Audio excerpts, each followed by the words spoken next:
difficult to resist temptation when you're at a restaurant. So how do you have pleasure and make good choices? Talk us through some recommended snacks. Annie Gaudreault, nutritionist, health and wellness coach. Joy is a very important part of health. We need to bring some joy back to our North American plate. We need to bring joy back to women in midlife. High five to that. We're back on the TTOM couch with Annie Gaudreault, our nutritionist and health and wellness coach from Vive Wellness. We're going to talk today about how difficult it is to be in control when we're out of home. So welcome, Annie. Hello, nice to be here. So do you want to start with giving us, some general tips of what to do when you're traveling, whether it's pleasure travel, business travel, if you're not home and controlling your pantry, what do you do? Oh my God, this is such a big topic, right? Because we expect, first of all, that it's going to be out of home like it could be at home. And the first thing is that we need to adapt. Mm-hmm. So I always say, have a plan, right? So whether I am going out to visit friends who invited us for dinner, or I am going to be traveling for 5 hours, what do I need to plan for? Right? Is there going to be food there? The number one thing is to reduce your level of vulnerability. So arriving at someone's house and you haven't eaten all day, not a good plan. You are probably going to fall into the chip and dip. Yes. Right? So you want to make sure that you are never arriving in that, I could eat an arm status. That's a good one. Travel with some snacks. Is that a good one? Talk us through some recommended snacks. Yes. So what's really important as we plan for snacks is that those snacks have actually a good level of protein as well. So one of my favorite is I basically pack a little baggie of nuts. Right? Nuts are really high in protein and fats. They digest slowly. They will keep you full longer. Making sure that they're not too salty because you might actually have to stop too many times and get some water. But that will really help you sustain for good amounts of time. They really pack a lot of calories, but we're talking good calories. Yeah. Are there sometimes, again, we're busy, running around life, driving children if we have them, or just here, there, and everywhere. What are things we can buy? Some of those, I see those protein bars. Are there 3 you can recommend to our audience that you think are pretty balanced? So there's a lot of options out there. The easiest way to go about this is to choose options that are high in protein and low in sugar. When we say high in protein, at least having 10 or 12 grams per bar. And in terms of sugar, less than 5 grams per bar. And there are lots of options that fall into that. Brands such as RX brand is one. Now, what's really important here is that not all the products fall into that. So just being a little bit more mindful about the flavors. Some are running a little high in sugar. Another brand that I really like is Simply Protein because they're all low in sugar. They don't use artificial sweeteners and sugar alcohols. So that can be, a little bit difficult for the gut. And they will actually keep you full, for quite a long time or until you get to your destination. It's definitely better than the granola bars. Yes, avoid that aisle altogether. Do not stop. It's like... pass it. Do not stop at all. There's nothing worthy there. Might as well have, a Mars bar. All right. So noted on that one. And speaking of avoiding grocery aisles, reading labels is really tough. How do you educate your clients on reading labels? Because if you're not home, you can't read a label at a restaurant. But if you're popping into places, how do you read them? Yes, and this could be a whole session on itself, but looking a little bit for what's the content of protein and what are the added sugars are one of the, the other criteria. The other thing to look at is not necessarily as we have vilified carbs. The full story is that the fiber content is actually very important to pay attention to. So I could be having a piece of bread, for example, and if it's extremely high in fiber, this is actually a pretty good mindful choice to make, because fiber is actually working for us and keeps us fuller longer. There's a great book that I have by Dr. Stacy Sims, and one of the things I didn't realize was we undertake fiber in midlife. So maybe give us some grocery aisle options for good fibers. Yes, so fiber only comes from the plant world. Yeah. Right? So legumes are one of the highest source of fiber. All vegetables are good sources of fiber. We want to be mixing all of that because there's different types of fiber, but without getting into that right now, all fiber is good for women. I like to make the comparison that fiber is like the Swiffer for the body, right? It's nice, little, clean, and it really helps. It helps with weight loss, which I know a lot of women are concerned about. It really acts as a big, mini detoxing in there. So very helpful on that level as well. A lot of people ask about oats. Yes. Right? Oats have some benefits, but they can actually really raise your glycemic index, i.e. your blood sugar levels, quite fast. So my answer to that is, if you love oats and they're a good source of fiber, add protein to it. Add a couple of tablespoons of nut butter, or crunchy, sunflower seeds, or flax, ground flax. A great way to add some protein, some good fats, and it won't rise your blood sugar levels as fast. So one of the things when you're out of home is maybe more dining in restaurants. So walk us through that, because it's difficult to resist temptation when you're out at a restaurant. So how do you have pleasure and make good choices? So one of my best strategies is, because now we have the online world always in our pocket or in our purse, look at the menu ahead of time. Remember how I mentioned avoid the vulnerable times? So if I look at the menu ahead of time and look at what are the potential healthier choices here, I am not influenced by yet the ambiance and the smells and the plate of spaghetti that just walked by with the waitress or the waiter, right? So I'm actually able to make a more mindful choice. So when I get to the establishment, I've already made my choice. I suddenly don't have I think that some more garlic bread would be a great idea, when I know that that's not going to really make me feel great in terms of choice. So make your choice early. Second thing is, regardless of what's going to be, because sometimes restaurants, we're not in control of what will be served, start with a vegetable, start with a salad. Starting with vegetable, coating what I call the stomach with fiber, is actually going to help you in terms of insulin management. It's going to decrease very much the spike that you will incur. Let's just say you were at a burger and fry environment, right, or fish and chips and so on, right? So at least making your first course vegetable base is really going to help with that. So when we are in the restaurant, we've looked at the menu ahead of time. What are 3 tips that we can incorporate once we've made that choice and the food arrives on or the waiter's asking for what you want? Yes. And I think the key thing here is ask for what you want. Most restaurants will be happy to accommodate you, right? So based on, let's say today, I feel like a nice piece of steak, nothing wrong with that. Let's build a little bit more vegetables with it. Let's avoid the center of the plate being rice or potatoes, which will mess up, with our hormones here, and really base it more on how can I have a little bit of color on here, right? And it doesn't mean I cannot have a little bit of potatoes or a little bit of rice, but you can ask to customize it for you. The second thing that you can also ask is, can you hold off on the sauce? Can you hold off on that dressing? And a very easy thing to do is to ask for olive oil and vinegar, right? And they will happily bring that to the table.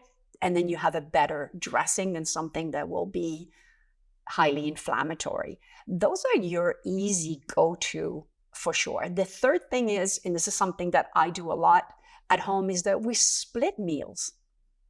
So this is a bit of having your cake and eating it too. So I can still enjoy a little bit, this portion, but as we all know, there's a lot of excess, especially in North America. Sharing is a great way to be able to have a meal that satisfies, but not overdo it. Do you have clients who talk about social pressure? Because I find, especially with the new guidelines on alcohol, and just in general, there's sometimes almost not a shaming, but a questioning of your choices, especially when you're out of home. At home, I can control everything. Out of home, people are questioning, why aren't you having another glass of wine? Or why aren't you doing this or that? How do you coach a client on that? I have no problem telling people that I am very mindful about my alcohol consumption. And this week, I'm not drinking, or tonight I feel like this is not going to work for me. I think we need to be very upfront with people and squash that shame right up front and be very at ease with our choices. Right? I very much care about my health. I tell people, I know that people that usually know me that I'm a nutritionist, so they know that I care. But even if they don't know me, I'll be like, this is really important to me. This is why I'm not drinking, right? I care about my health, and tonight I feel like water will be perfect. Yeah, sometimes you have to stand alone in your convictions. Yes, absolutely. Yeah. Okay, so movement helps manage glucose when you're traveling, at the cottage, summertime cottage culture. So what do you do there? Well, I love to enroll people in my journey of being healthy. So I always tell people, make sure to bring your walking shoes with you. We'll go for a walk.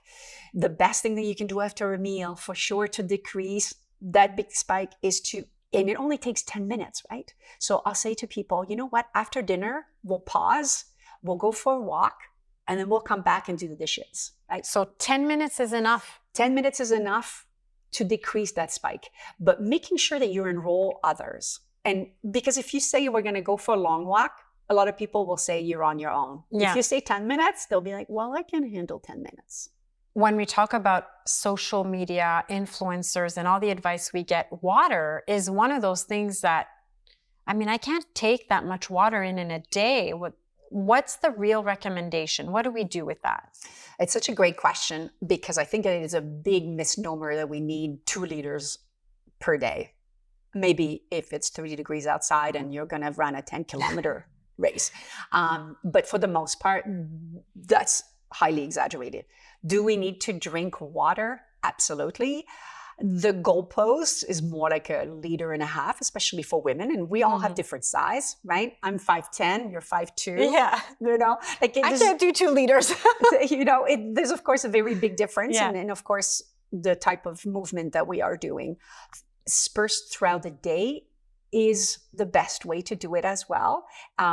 It really helps in terms of vitamin absorption. Everything is water dependent in our body, with every cell requiring water. So it's really important. And it's also very important just in terms of our digestion, right? So we see a lot of issues of people with constipation now, and it's mostly driven by the fact that people are dehydrated. So simply modifying that habit will solve a lot of problems.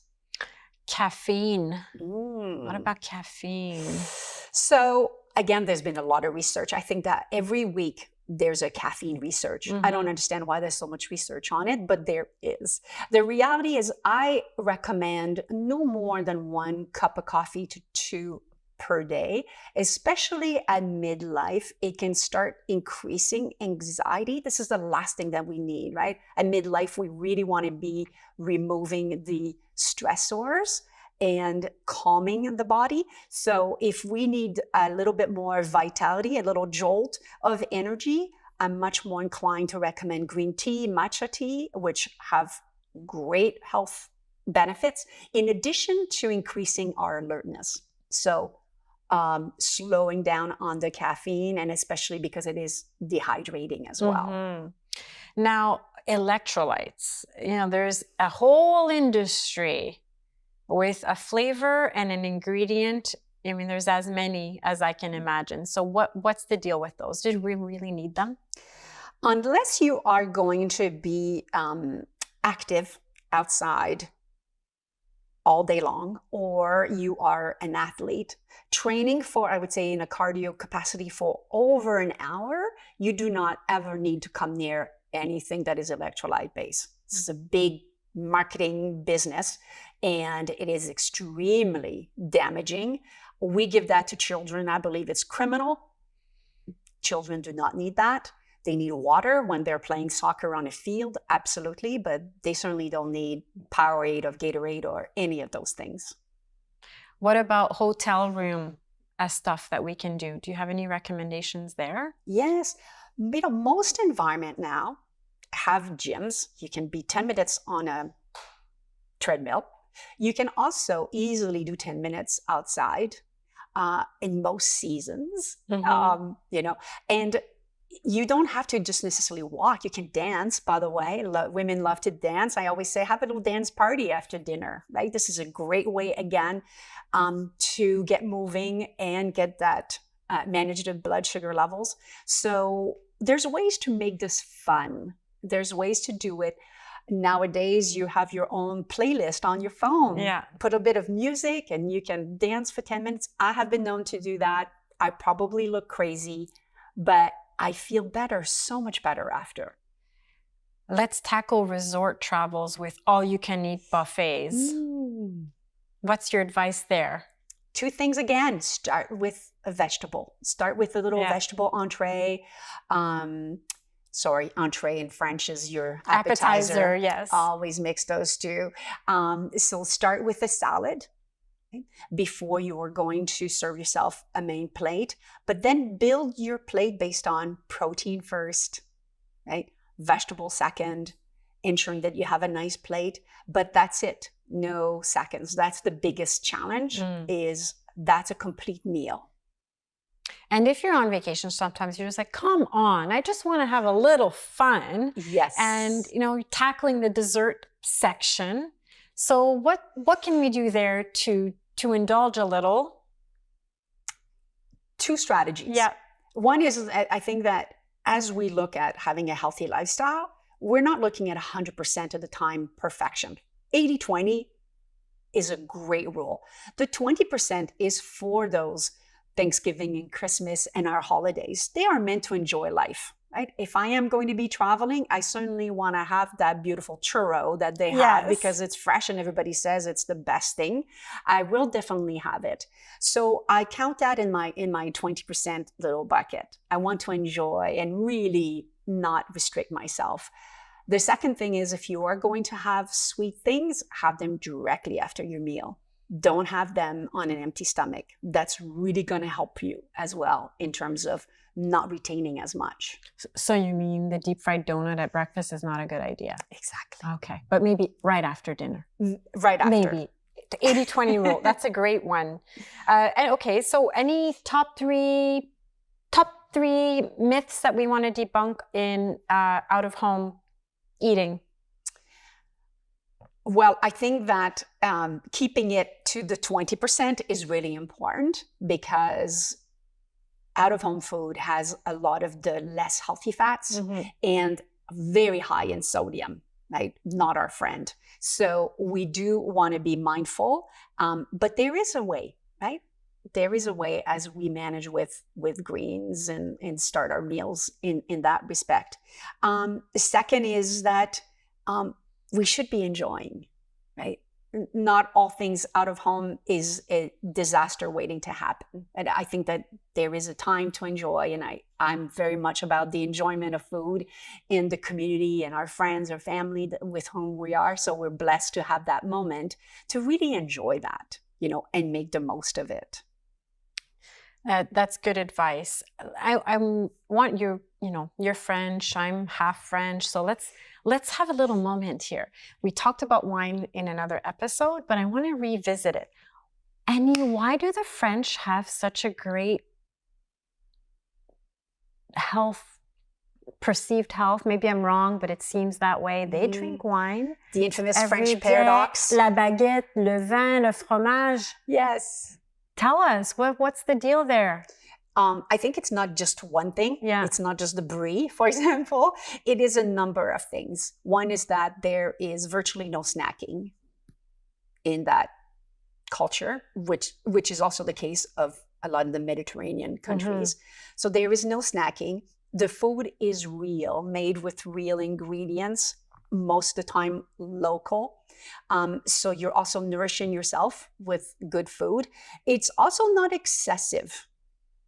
Right? If you look at how the portion that people are consuming, they are not excessive. And despite the incredible art of the French with their bakery and so on, they are not indulging in desserts every day of the week after lunch and after dinner, right? But when they do, it's really beautiful and it's homemade and it's highly delicious and it's made from butter as opposed to refined oils that we know are really bad from a metabolic health. So this is what the French paradox has been, right? It's not necessarily that they are eating something special, but a combination of these things. And meals are shared. That is a trait of healthy aging society, right? Communal, social meals. And when we are also eating like that with others, science has shown that we eat less, that we digest better. Right? Joy is a very important part of health. We need to bring some joy back to our North American plate. We need to bring joy back to women in midlife, I will tell you. High five to that. It's definitely one of my key mission in this world is to bring that joy back because it is a time of opportunity and beauty. There's beauty and power in aging. That is what we believe at TTOM, and bringing some joy in, some mindful moments with our food, and our sister network. I've really enjoyed my time with you. I'm going to ask you a little bit of this or that, just speaking of food, okay? So let's do red wine or white wine? Red. Let's say Miss Vicky's or Lay's. I know they're bad, but we're going to do it anyways. Miss Vicky's. And a third one. What's a good third one? Ice cream or cheesecake? Neither. What's your go-to dessert? I love fruit and a little bit of yogurt. That's all crème fraîche. Crème fraîche. Yes, sounds crème fraîche. wonderful. Love it. Yes, I don't have a sweet tooth very much, but I love my Miss Vicky's. Yeah, it's my downfall. The nuts in a little baggie is a really good advice because otherwise it's the Miss Vicky's hangry. Yes, exactly. Exactly. Well, thank you for such a great segment on out-of-home eating. Thank you. We've heard this more than once on the podcast. Through midlife, it's important more than ever to increase your protein uptake because as your estrogen lowers, so does your muscle mass. It can be pretty hard to pack in that extra protein. So this bone broth is such an easy way of doing it. Basically, you can incorporate the bone broth in any recipe that you use. I particularly like doing it with risotto. So I mix in some chicken broth with the bone broth and cook the risotto to perfection. Everybody loves it and we're packing that extra protein.